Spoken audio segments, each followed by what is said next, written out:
Hi friends, నేను మీ Srini. Welcome to my channel.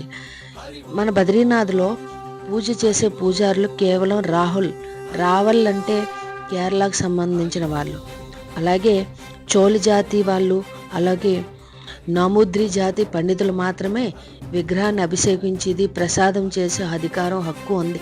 ఈనాటికి కూడా రాహుల్ వాళ్ళే ఇక్కడ పండితులు, మెయిన్ పూజారిగా ఉంటున్నారు. అలాగే చోళ జాతి వాళ్ళు ఈ రోజుకి ప్రసాదం వండుతున్నారు.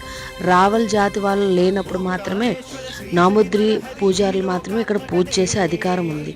వీళ్ళు కటిక బ్రహ్మత్వం స్వీకరించి ఉంటారు.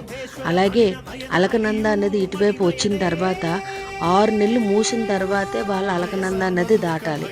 ఇక్కడ రాజుల యొక్క ఆజ్ఞ ఇది. వీళ్ళు పూర్వకాలం నుంచి ఇదే పాటిస్తూ వస్తున్నారు.